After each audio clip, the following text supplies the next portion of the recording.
Evelyn Johnson walked into the towering glass building of Pinnacle Enterprises every morning at 5 a.m., her footsteps echoing through the empty, polished halls. Her presence was familiar to the handful of early risers among the office staff. Her routine was simple. She would start at the top floor and work her way down, scrubbing, dusting, and organizing every corner of the office, from the posh executive suites to the break rooms cluttered with used coffee cups.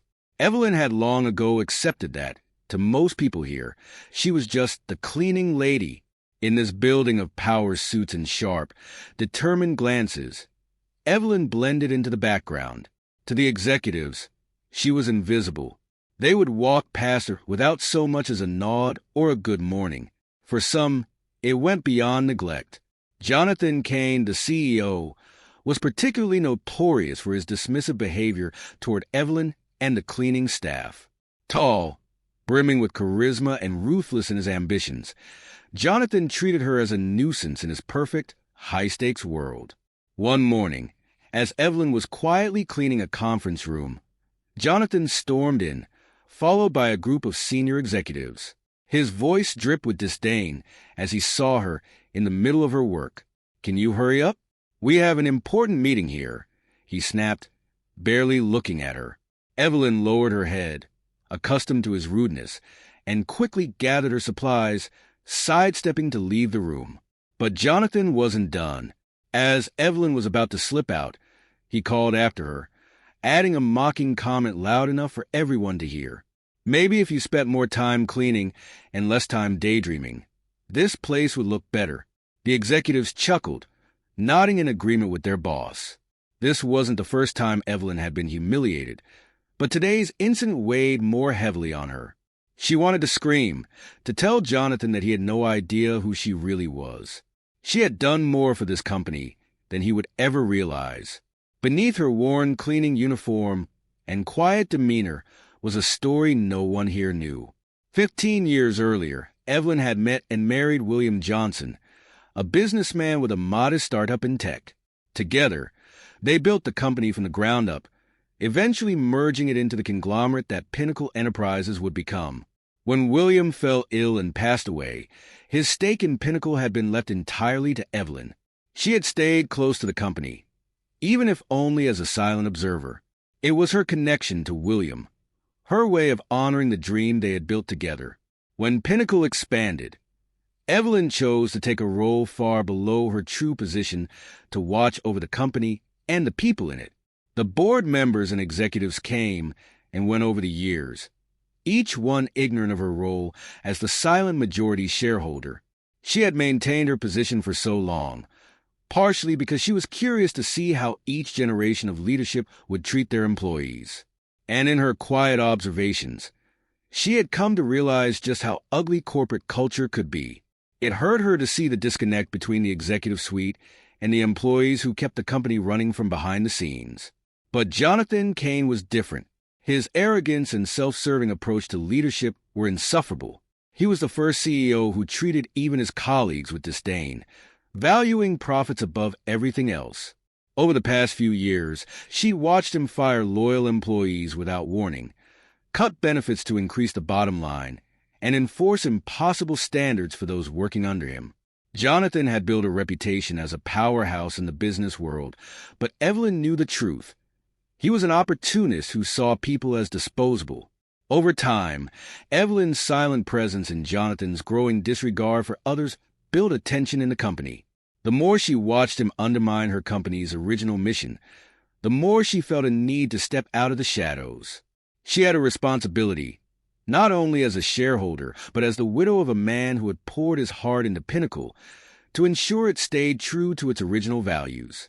As she gathered her supplies and headed to her next station, Evelyn made a promise to herself.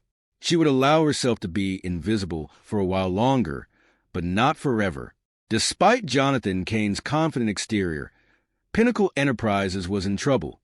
The company's quarterly earnings reports had been disappointing, and investors were beginning to take notice. Pinnacle's reputation as a powerhouse was on the decline, and Jonathan's aggressive cost-cutting measures were backfiring. Talented employees were leaving, new initiatives were failing, and morale was lower than ever. Jonathan, however, was determined to maintain his iron grip on the company and his image as a successful, visionary leader.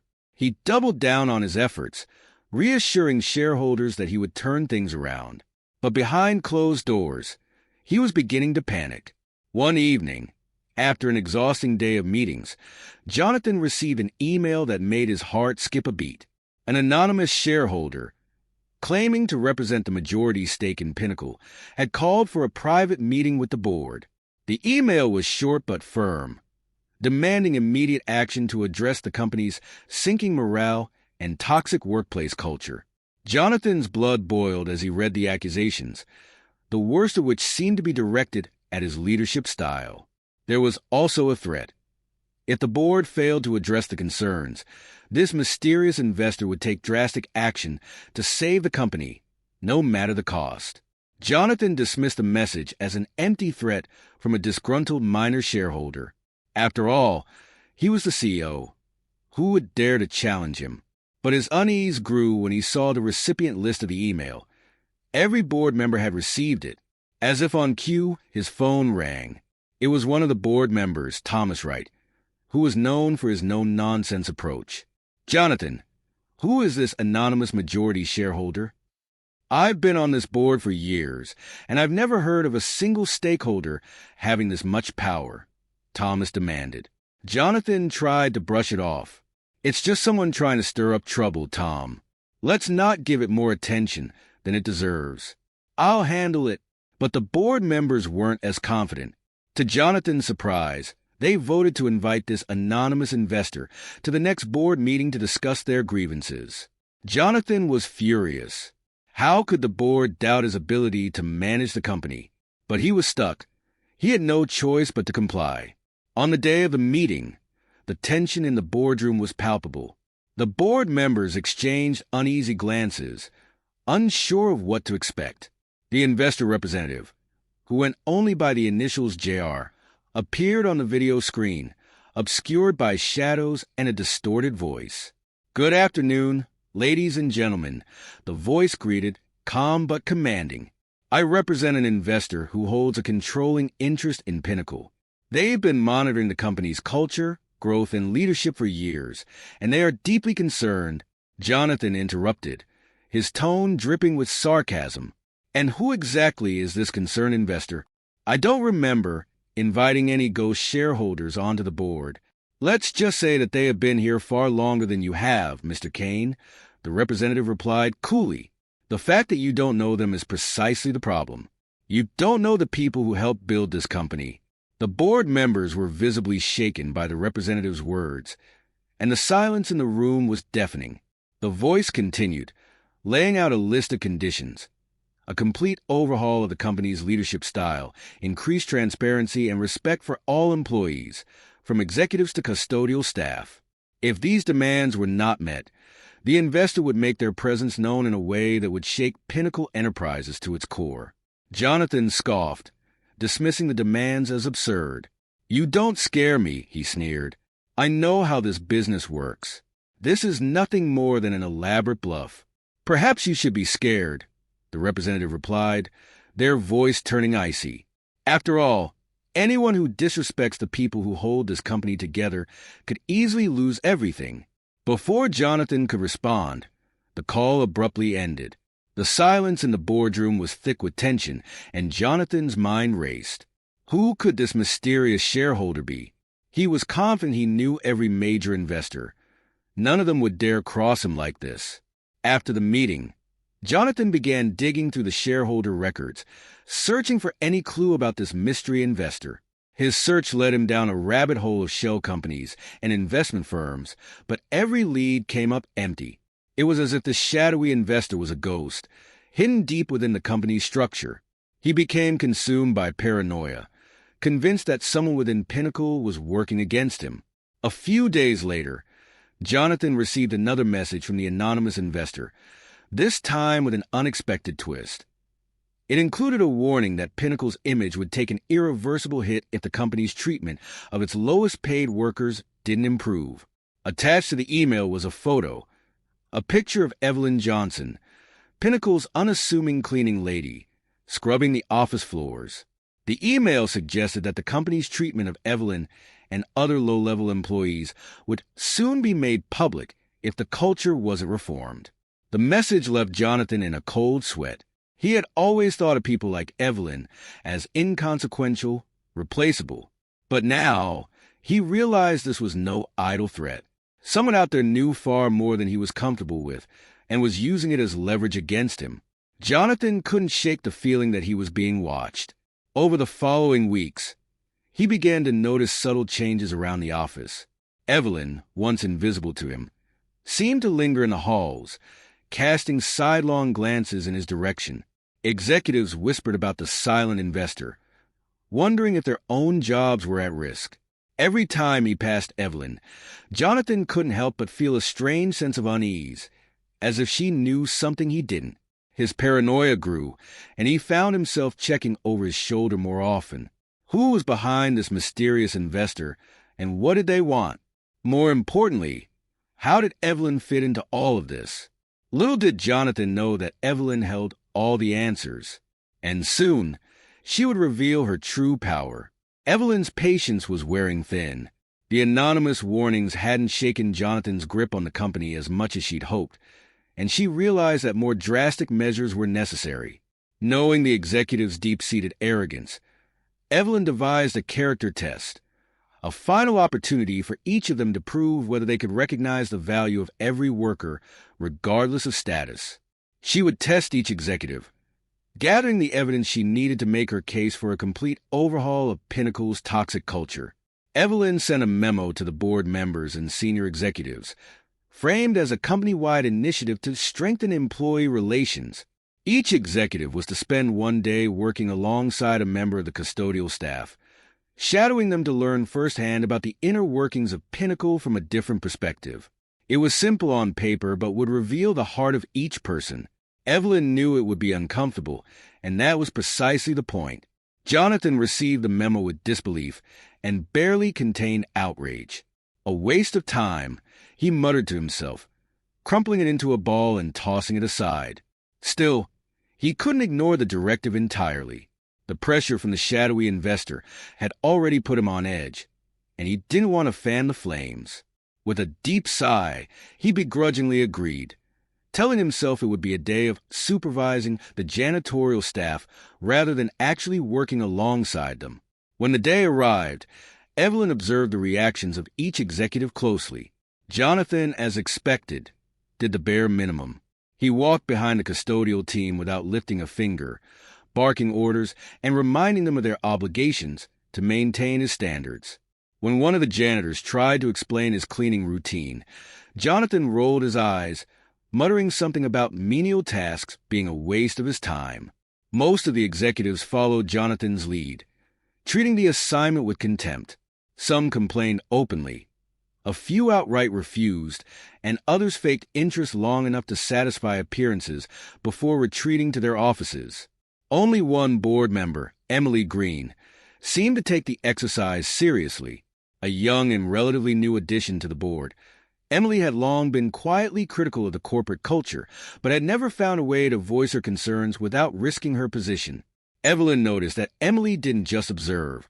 She asked questions, helped with tasks, and even shared stories about her own family's blue-collar roots. Evelyn was impressed by Emily's humility and genuine curiosity. As they worked side by side, Evelyn hinted at the company's troubled history, and Emily listened closely, realizing that there was much about Pinnacle she had yet to uncover. At the end of the day, Emily thanked Evelyn sincerely, promising to do whatever she could to bridge the divide between the executives and the workers. Evelyn knew she'd found a potential ally in her plan to reform the company, but she also knew Emily alone wouldn't be enough to bring about the change Pinnacle needed. The final straw came 2 days later. Evelyn overheard Jonathan mocking the initiative over drinks in the office lounge with a few of the senior executives. He laughed, claiming he couldn't believe the investor fell for this ridiculous idea. He brushed off any concerns, boasting about his new strategy to dig into the shareholder registry to identify the anonymous investor and root out the troublemaker. Evelyn clenched her fists. It was clear he would never change. His ego would always overshadow any sense of responsibility to the company or its employees. In that moment, Evelyn decided it was time for a bold move. She slipped away to a private office, pulling out her tablet.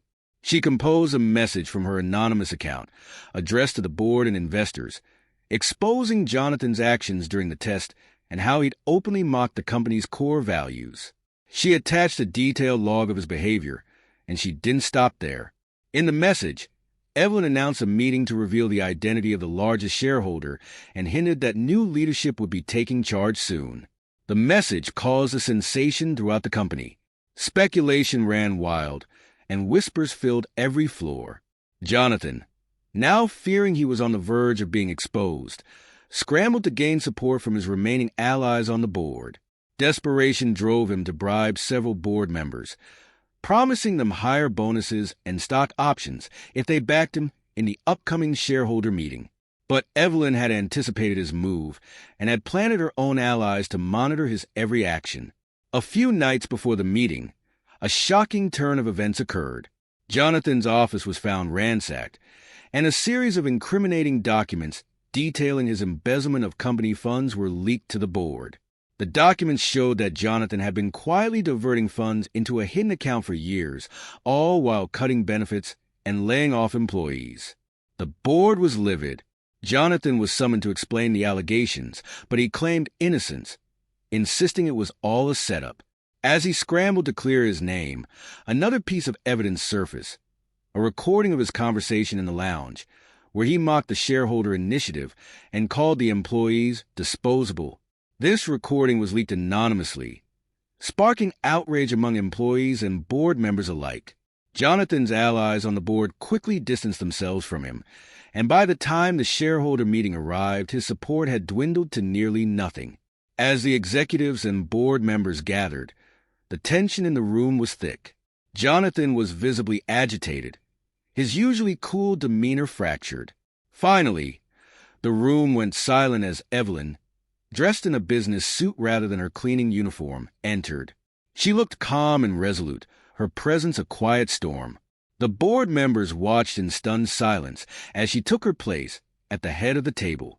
Evelyn's gaze swept over the room, landing on each executive one by one.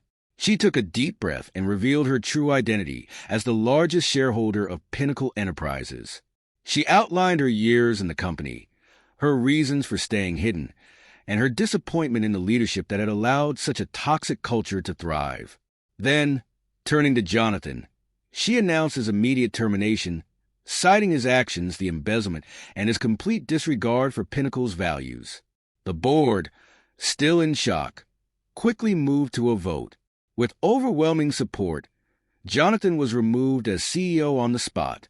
Evelyn then recommended Emily Green to fill the role of interim CEO, and her motion was unanimously approved. As Jonathan was escorted out of the building, he looked back at Evelyn with a mixture of shock and fury. The power he'd wielded so confidently was gone in an instant. As Evelyn took the CEO's chair, she felt a deep sense of relief and purpose. The secrets, the years of waiting, the test, all had led to this moment. With Emily as her ally, Evelyn was finally ready to lead Pinnacle into a new era, one where every person was valued, and integrity was restored at every level. With Jonathan Kane ousted and Emily Green installed as interim CEO, Evelyn wasted no time setting her plans for change into motion. Her first order of business was a sweeping internal audit. She wanted to know just how deep the company's issues ran, from mistreatment of lower-level staff to financial mismanagement. Emily, who was both stunned and inspired by Evelyn's quiet strength, fully supported the initiative, eager to prove herself in her new role. As Evelyn and Emily dug deeper into Pinnacle's operations, they uncovered layers of deceit that extended far beyond Jonathan. In one department after another, they found evidence of overworked employees, unaddressed harassment complaints, and manipulated financial records. Some executives had been giving themselves secret bonuses while cutting benefits for staff. Others had inflated project costs to pocket the difference. Each discovery fueled Evelyn's determination, but she realized that the problems were so entrenched that simple policy changes wouldn't be enough. In the midst of these revelations, Evelyn faced a surprising setback. A group of long-standing board members, still loyal to Jonathan, suddenly voiced opposition to her reforms. They argued that her policies were too radical and would cause irreversible damage to Pinnacle's profits. Evelyn saw through their motives instantly. These board members were likely complicit in the company's corruption, and they feared her reforms would expose their own misconduct. Undeterred, Evelyn presented a bold proposal at the next board meeting, a complete overhaul of Pinnacle's corporate structure, with new checks and balances that would prevent abuses of power. The proposal would require all department heads to undergo rigorous evaluations, and it included provisions to redistribute some of the executive's perks to frontline employees. Her plan also involved increased transparency, including a public annual report detailing employee satisfaction, working conditions, and internal audits. The opposition was fierce. Jonathan's allies pushed back, attempting to derail her plan by framing it as a financial risk. Tensions mounted, and it was clear that the boardroom was divided. Just as things seemed to reach a standstill, Evelyn received an unexpected message. It was from a former Pinnacle employee, Max Harding, who had been fired by Jonathan years ago under suspicious circumstances. Max had heard about Jonathan's downfall and reached out to Evelyn with crucial information. In a private meeting with Evelyn, Max disclosed a dark secret, a hidden, high-risk investment Jonathan had made years earlier, secretly funneled through an offshore account. The investment had gone south, costing the company millions, but Jonathan had covered it up by manipulating Pinnacle's earnings reports. Max, an accountant at the time, had been fired when he tried to report the discrepancies. He handed Evelyn a file with all the documentation needed to expose the fraud. Armed with Max's evidence, Evelyn called an emergency board meeting, catching Jonathan's allies off guard. She presented the damning documents, showing in detail how Jonathan had manipulated the company's finances for years. Shocked and shaken, the dissenting board members had no choice but to support her reforms or risk exposure themselves. With the internal threat neutralized, Evelyn turned her focus to external damage control. She knew the public revelation of Jonathan's fraud could tarnish Pinnacle's reputation, and she was determined to get ahead of it. She and Emily held a press conference, addressing the issue with transparency and committing to a full restructuring of the company. Evelyn's honesty and integrity won over the media, and she was praised for her commitment to making Pinnacle a better place for its employees. Just as Evelyn began to feel the weight of success, a new twist emerged. Emily, who had appeared to be a strong ally, began showing signs of hesitation. She missed meetings, sidestepped key decisions, and even voiced concerns about the ambitious pace of Evelyn's reforms. Evelyn's instincts told her something was wrong, and after a bit of discreet investigation, she discovered the truth. Emily had secretly been in communication with Jonathan Kane. It turned out that Jonathan had reached out to Emily shortly after his ouster, attempting to manipulate her from afar. He promised her a lucrative future at his new consulting firm if she subtly undermined Evelyn's leadership. Though initially tempted by the offer, Emily found herself torn between her loyalty to Evelyn and the fear of crossing Jonathan, who still held significant influence in the business world. When Evelyn confronted Emily, the young woman was overcome with guilt. She confessed everything, begging Evelyn for forgiveness. Evelyn, feeling both betrayed and saddened, took a moment to process the revelation. She had come to see Emily as a protégé, someone who understood the value of treating employees with respect. However, Evelyn knew she couldn't afford to let even the slightest disloyalty go unchecked, especially now. After a long silence, Evelyn made her decision. Emily, you're young and still learning what it means to lead with integrity. I'm going to give you one last chance, she said, her tone firm but forgiving. You will remain as interim CEO, but I'll be watching closely. Prove to me that you're here for the right reasons, and perhaps there's still a place for you in Pinnacle's future. Grateful for Evelyn's mercy, Emily promised to stand by her and fully commit to the reforms. Evelyn hoped that Emily's experience had taught her a valuable lesson about loyalty, but she knew trust would have to be earned back. With her team back in order, Evelyn refocused on restoring the heart of Pinnacle.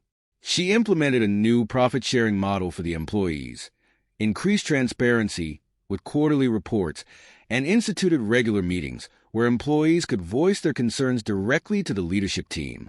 Morale began to rise, and Pinnacle's performance metrics started showing signs of improvement. The employees, seeing real changes for the first time, rallied behind Evelyn's vision. However, Jonathan wasn't done. In one final attempt to regain control, he launched a smear campaign against Evelyn, leaking stories to the press that painted her as an incompetent cleaning lady who had luckily stumbled into power. He aimed to shake public trust, hoping that the pressure would drive her to step down. But Evelyn had anticipated his move. She held another press conference, this time inviting the public to hear her story directly. She spoke openly about her journey, her late husband's legacy, and her choice to remain incognito to protect the company's original values. The sincerity and strength in her voice moved the audience, silencing any doubts the smear campaign had raised. Public support surged for Evelyn, and Jonathan's efforts to discredit her backfired spectacularly. Realizing he had truly lost, Jonathan went silent, his last desperate moves failing to gain traction. He disappeared from the public eye, his reputation in ruins, while Evelyn and her reformed Pinnacle thrived. Evelyn had weathered every storm, from backstabbing allies to corrupt board members. The company's transformation was far from complete, but Evelyn was finally on the right path. Pinnacle's employees felt valued and inspired, and the board members had come to respect her not just as a shareholder, but as a leader who understood the importance of every individual in the company. With Jonathan defeated and Pinnacle finally on a positive trajectory, Evelyn allowed herself a rare moment of relief. The company's financial and ethical restructuring was well underway, and morale was higher than it had been in years. Employees had new benefits, profit-sharing incentives, and access to resources to advance their careers. For the first time in decades, Pinnacle was beginning to resemble the vision Evelyn and her late husband had once shared. But peace was short-lived. One rainy afternoon, Evelyn received a cryptic letter delivered directly to her office. There was no return address, just a single line in elegant, slanted handwriting. "We know who you are." Inside was a copy of a document from nearly 2 decades ago, a deed of ownership transfer that listed Evelyn's husband, Richard, as the original owner of Pinnacle, along with her own name as a successor. This was no ordinary document. It was part of a set that had been lost in a mysterious fire years ago. Evelyn knew only a handful of people could have known of its existence. Concerned yet intrigued, Evelyn set the letter aside, assuming it was the last gasp of Jonathan's allies. But over the following days, more letters arrived, each containing copies of long-lost documents related to Pinnacle's founding. Receipts, contracts, personal notes, all hinting at secrets buried in the early days of the company. Whoever was behind this had intimate knowledge of her past. Disturbed but determined, Evelyn started researching the documents herself, calling in favors from trusted sources to trace their origins. After several sleepless nights, she uncovered a shocking truth. Her husband had been forced to sell a significant share of Pinnacle to a shadowy investment group during a financial crisis early in the company's history. The group had remained silent partners, but retained significant control over key decisions. Evelyn realized that this same group had quietly profited from Pinnacle's darker practices over the years, maintaining their influence from the shadows. As Evelyn delved deeper, she discovered another layer to the mystery. Her late husband, Richard, had attempted to buy back their shares from this group just before his sudden passing. Evelyn's heart sank as she pieced together the timeline. Richard's death, officially ruled as a heart attack, now seemed suspiciously timed. In her quest for answers, Evelyn contacted a private investigator, John, a retired detective who had once worked for Richard as a security consultant. John took her case, reviewing Richard's medical records, and within days, he found evidence of foul play. Richard's death, it seemed, had been staged to appear natural. Evelyn's mind raced as she realized that this mysterious investment group was likely responsible not only for her husband's death, but also for the deep-rooted corruption at Pinnacle. And worse, they were still in the shadows, powerful and watching. The very next day, Pinnacle's board of directors received a hostile takeover bid. An anonymous consortium had offered an absurdly high price to buy the company outright. Evelyn instantly recognized the handiwork of the shadowy investors. They aimed to strip her of control, seizing the very company she'd spent her life protecting. Refusing to back down, Evelyn rallied her allies within Pinnacle. She organized a secret meeting with board members she trusted, including Emily, who had proven her loyalty. Together, they devised a counter-strategy, a stock buyback to consolidate Evelyn's control over the company, using Pinnacle's newly acquired profits. But just as their plan was beginning to take shape, Evelyn discovered another twist. Her trusted ally, Emily, was approached by a man from the consortium who offered her a tempting deal. If she sided with the consortium and helped oust Evelyn, she would be given a permanent CEO position with an extraordinary compensation package. Although initially conflicted, Emily's ambition got the better of her. She began to sabotage Evelyn's efforts from within, using her position to subtly influence the board against Evelyn's buyback plan. Evelyn noticed the shift in Emily's behavior almost immediately. She felt betrayed once more, but chose not to confront Emily outright. Instead, Evelyn acted carefully, planting false information to see if Emily would leak it to the consortium. Sure enough, within days, Evelyn's suspicions were confirmed. Now certain of Emily's betrayal, Evelyn made her next move. She secretly met with John, her investigator, and together, they uncovered a link between the consortium and Pinnacle's darkest days. The consortium had not only pressured Richard into selling shares, but had also quietly siphoned money from the company for decades. They had funded fraudulent projects, diverted profits into offshore accounts, and manipulated stock prices, all while keeping themselves hidden behind shell companies and intermediaries. With this information, Evelyn crafted her final play. She gathered evidence of the consortium's crimes, connecting it to recent embezzlement allegations within Pinnacle. She then called for an emergency board meeting, summoning even those board members who had previously sided with the consortium. The room was tense as Evelyn took her place at the head of the table. Emily sat directly across from her, carefully avoiding Evelyn's gaze. "Ladies and gentlemen," Evelyn began, her voice calm but steely, "I've called this meeting to shed light on some recent disturbing discoveries." She laid out the evidence she and John had gathered, detailing the consortium's involvement in Pinnacle's corruption and Richard's untimely death. Gasps echoed around the room as she revealed that the consortium had exploited the company for years, lining their pockets at the expense of Pinnacle's integrity. As she spoke, Evelyn cast a piercing glance at Emily, signaling that she knew of her betrayal. To the board's shock, Evelyn then unveiled her trump card, a press conference set to broadcast the consortium's crimes to the world. She explained that if the hostile takeover bid continued, she would release every detail, exposing the shadowy investors and their role in Pinnacle's darkest secrets. The board members, including the ones who had previously doubted her, realized the gravity of the situation. They had no desire to be implicated in a public scandal of this magnitude. Emily, who now found herself backed into a corner, attempted a last-minute apology, but Evelyn simply gave her a quiet nod of acknowledgement, her forgiveness extending only as far as the room they sat in. With the board's unanimous support, Evelyn proceeded with the buyback plan, and in a decisive blow, the hostile bid was withdrawn. The consortium, now fearing exposure and legal repercussions, retreated back into the shadows, severing all ties with Pinnacle. Their influence, which had tainted the company for so long, was finally gone. Emily was dismissed from her position quietly, without ceremony, her career marred by her choices. Evelyn, though saddened by her former ally's betrayal, knew she had secured Pinnacle's future.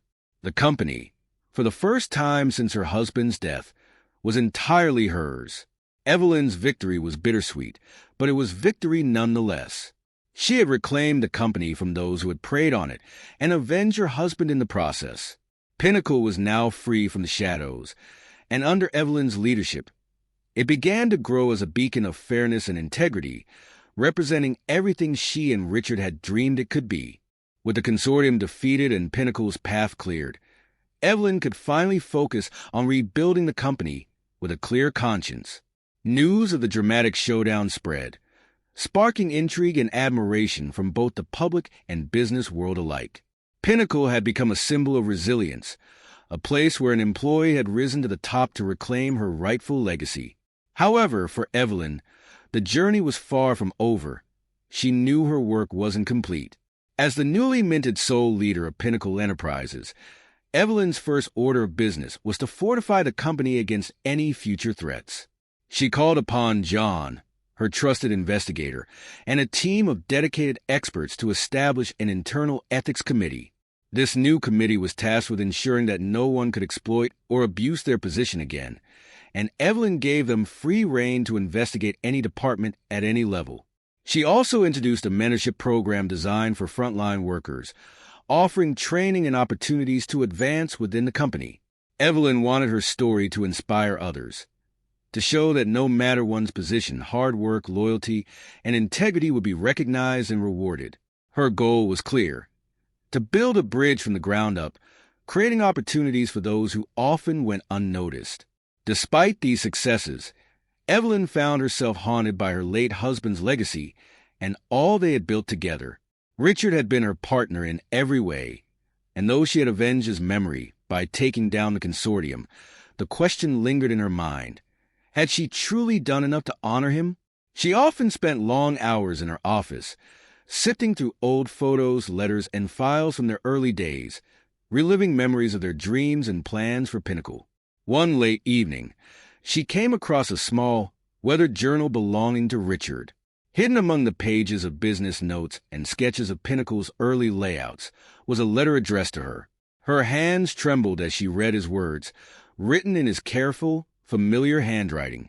In the letter, Richard expressed his fears about the consortium's hold over Pinnacle and his determination to one day make the company truly theirs.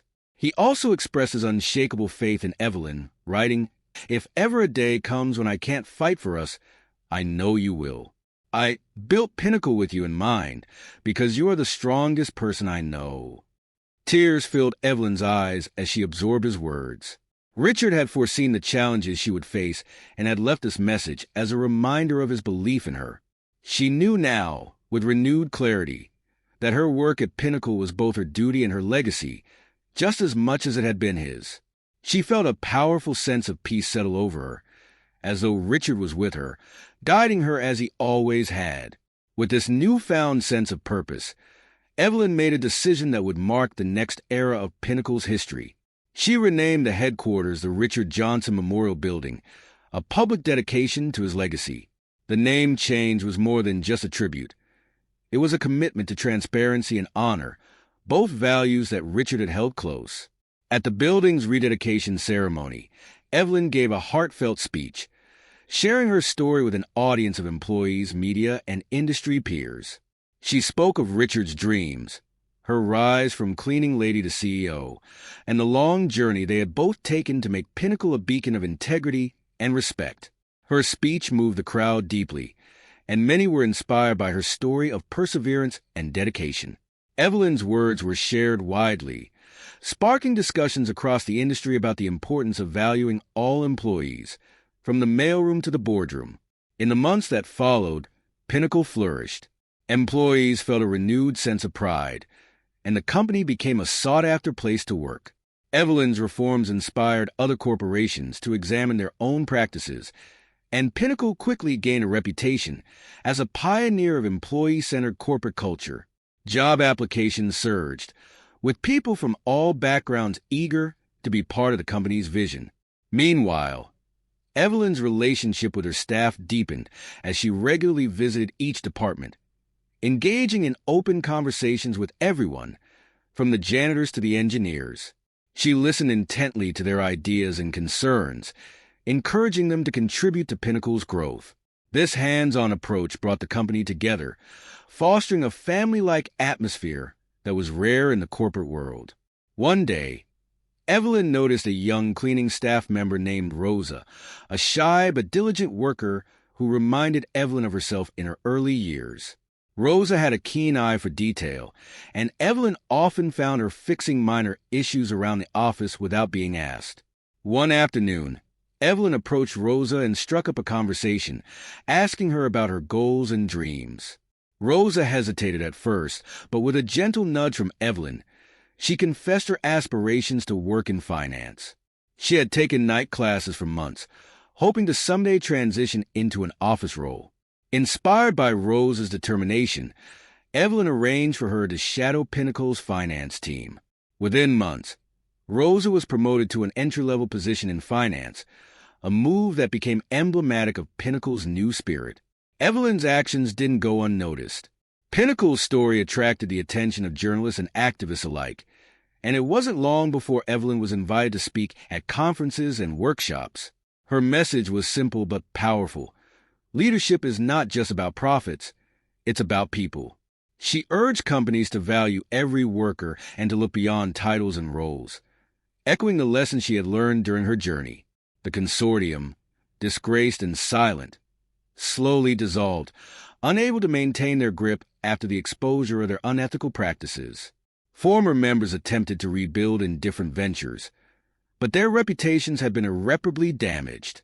They no longer posed a threat to Evelyn or Pinnacle, their influence relegated to the past.